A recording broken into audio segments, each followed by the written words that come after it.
Hello my dear genius friends, আমি অনুপমা রায়। আজকে আমরা হাইড্রোডাইনামিক বইয়ের চ্যাপ্টার 1 এর প্রবলেম নাম্বার 13 সলভ করব। প্রবলেম নাম্বার 13 তে কি বলা আছে একবার দেখে নিই।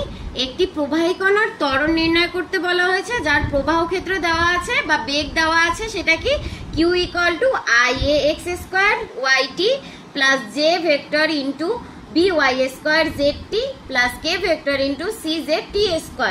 এবার এইটাকে যদি আমরা সমাধান করি, সেক্ষেত্রে আমাদেরকে প্রথমে এই যে যদি q = এই যে একটা মান দেওয়া আছে বা বেগ দেওয়া আছে, এই বেগটার সাথে এই সমীকরণটাকে তুলনা করতে হবে। তো এই সমীকরণটাকে এইটার সাথে তুলনা করতে হবে এবং আমাদের ত্বরণ নির্ণয় করতে হবে। ত্বরণ নির্ণয় করার জন্য ত্বরণের যে সূত্রটা আছে সেটা আমরা এবার একটু জেনে নিই। ত্বরণ নির্ণয়ের সূত্রটা হচ্ছে কি a vector = axi byj az k। আর এখানে মেইন সূত্রটা হচ্ছে গিয়ে এইটা, এই যে সূত্রটা, এইটা হচ্ছে গিয়ে আমাদের মেইন সূত্র। a ভেক্টর = aq, মানে এই যে কিউর মানটা দেওয়া আছে, কিউ ভেক্টরটাকে একবার t এর সাপেক্ষে ডিফারেন্সিয়েশন, একবার x এর সাপেক্ষে সাথে u গুণ, y এর সাপেক্ষে সময় v গুণ, আর z এর সাপেক্ষে সময় w গুণ। ঠিক আছে, এই একটা সহজ সমাধান আমাদেরকে এবার করতে হবে। আমরা এবার তাহলে এটা হাতে কলমে প্রমাণ করে নেই, কি বলুন বন্ধুরা? আশা করি এখন পর্যন্ত আমি যে ক্লাসগুলো নিয়েছি সবগুলোই আপনারা খুব ভালোভাবে বুঝতে পেরেছেন। আর আমার সাথে অনলাইন ক্লাসে যুক্ত হওয়ার জন্য স্ক্রিনে দেওয়া নাম্বারে বা আমার যে ডেসক্রিপশন বক্সে নাম্বার আছে 01732068689, এই নাম্বারে যোগাযোগ করতে পারেন। তাহলে আমরা প্রথমে লিখে নেব এই যে প্রবাহ ক্ষেত্রটা আছে, সলিউশন দিয়ে প্রবাহ ক্ষেত্রটাকে আগে আমরা লিখে নেব। যে দেওয়া আছে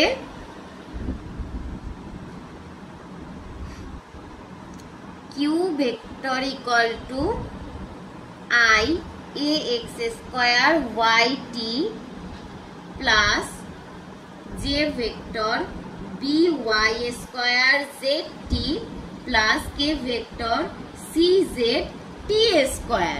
ওকে, এবার এটাকে থাকা অবস্থায় আমরা এটাকে 1 নাম্বার সমীকরণ দেব। এবার এই 1 নংকে q = ui vector plus vj vector plus wk vector এর সাথে তুলনা করব। এর সাথে তুলনা করে u এর মান, v এর মান আর z এর মান লাগবে। i এর সাথে আছে এই অংশ, তাহলে এইটা হচ্ছে u ax² yt plus v এর সাথে আছে এই মানে j এর সাথে আছে এই অংশ, তাহলে এই যে এই অংশটা হচ্ছে গিয়ে v এর মান।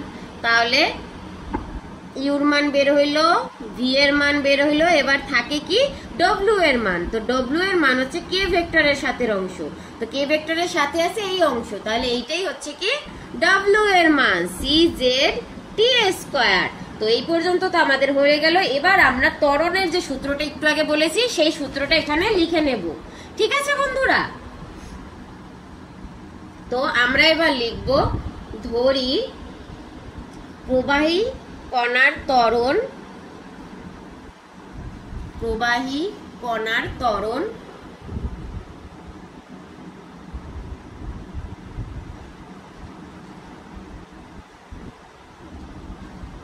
ক্যামেরা একটু ঝাপসা হয়ে আসতেছে, দাঁড়ান 1 মিনিট, আমি একটু এটাকে জুম ইন জুম আউট করে নেই।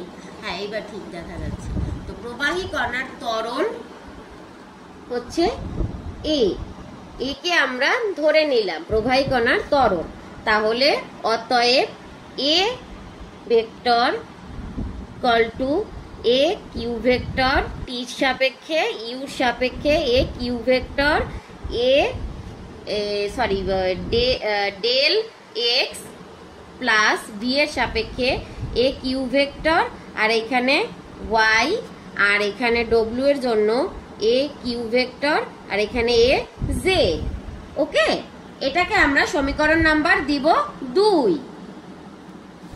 তো এবার আমাদের মেইন ধাপে চলে আসি। এখানে q এর মান বসিয়ে আমরা এইখানে এই প্রত্যেকটার আলাদা আলাদা মান আমরা বের করে নেব। তাহলে আমরা এখন দিয়ে লিখব a q del q by del t। এটা কিন্তু পার্শিয়াল ডিফারেন্সিয়েশন, ডিরেক্ট ডিফারেন্সিয়েশন না, এটা মনে রাখবেন। পার্শিয়াল ডিফারেন্সিয়েশনে যার সাপেক্ষে ডিফারেন্সিয়েশন করা হয় সেইটা বাদে বাকি সব হচ্ছে কনস্ট্যান্ট, আর ওইটাই হচ্ছে গিয়ে চলক। তার মানে এটা কিউর যে মানগুলো আছে সেগুলো আমরা এখানে 1/1 বসিয়ে দিয়ে আমরা করতে থাকি। তাহলে এখানে যখন আমরা কিউর ওই মানটাকে করব, তখন প্রথমে আই এর সাথে মানটা যখন করব, বাকি অংশ ওইভাবে টি বাদে বাকি যা আছে সেটা থেকে যাবে। আর টি কে একবার ডিফারেন্সিয়েশন করলে পর হয় 1, তো সেইখানে আমরা টি এর জন্য উঠে গেছে।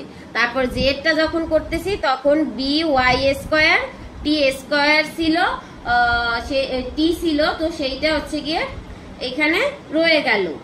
আর তারপরে হচ্ছে গিয়ে এখানে আমরা একবার করছি আই এর ক্ষেত্রে, কারণ এটা প্রথম মানটা। এবার হচ্ছে কে করলে আসবে 2c, এখানেও টিটা উঠে যাবে, টিটা উঠে যাবে, তো থাকবে এই অংশটা শুধু।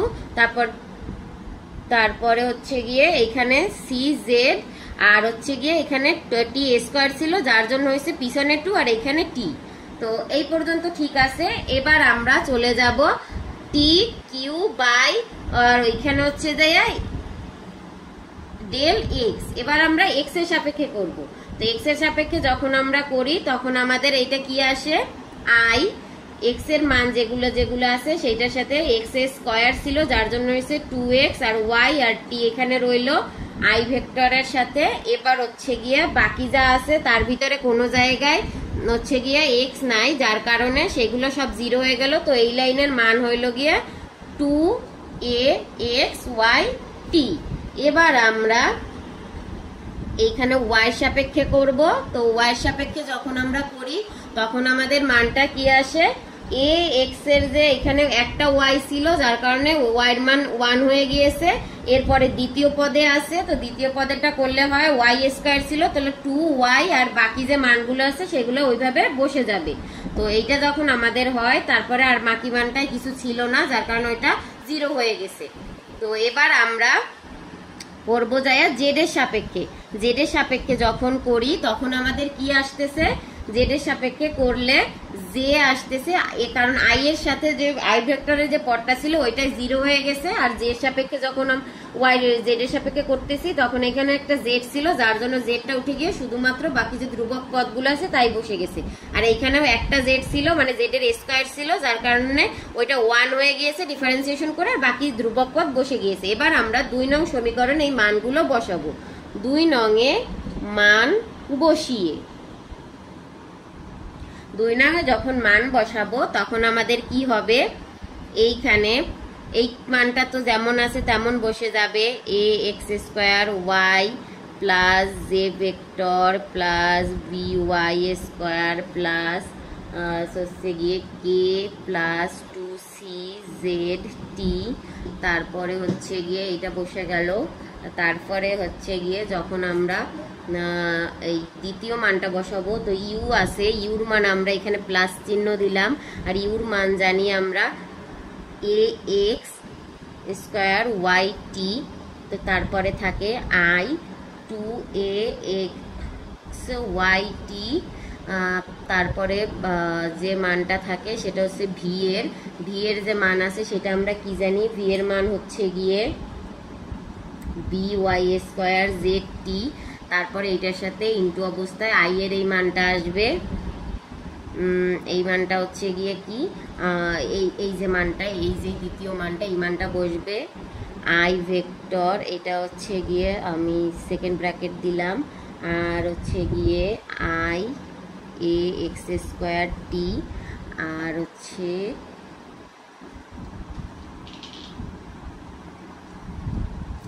প্লাস দিয়ে জে 2বি ওয়াই টি গেল, এইটা ব্র্যাকেটে আটকাইলাম। এবার আমাদের থাকলো আর হচ্ছে গিয়ে ডব্লিউ এর মান হচ্ছে সি জেড টি স্কোয়ার দিয়ে, এবার এই যে মানটা আছে এই মানটা এবার বসায় দেব। তো এই মানটা আসছে জে বি ওয়াই স্কোয়ার টি plus K C T square. তো এবার আমরা এটাকে ইন্টু করে দেবো, ইন্টু করে দিলে যা মান আসবে সেইটাই হবে যে আমাদের উত্তর। তো আমরা এটাকে ইন্টু করে দিলে অবশিষ্ট যা থাকে সেটা আমি লিখে দিচ্ছি এখানে, আপনাদেরকে আমি ক্যালকুলেশনটা করে তারপর দেখাচ্ছি। তো প্রত্যেকটাকে যখন গুণ করে দিয়েছি তখন আমার এই মানটা আসছে, যা নির্ণেয় সমীকরণ। ঠিক আছে, আমাদের যে সমীকরণটা বের করতে বলছে এইটাই সেই সমীকরণ বা নির্ণেয় ত্বরণ, যা নির্ণেয় ত্বরণ। আমাদের ত্বরণটা বের হয়ে গেছে। তো এই পর্যন্তই ছিল আমাদের উত্তর। দেখা হবে পরবর্তী ভিডিওতে পরবর্তী কোনো চ্যাপ্টারের অঙ্ক নিয়ে। আর অন্য সব সাবজেক্টেরও চ্যানেলে আমার অঙ্ক দেওয়া আছে, সেগুলো আপনারা লেকচারগুলো ফলো করে নেবেন, প্লে লিস্টটা একবার চেক করে নেবেন। আজকের মতো এখানেই রইল, বিদায় বন্ধুরা।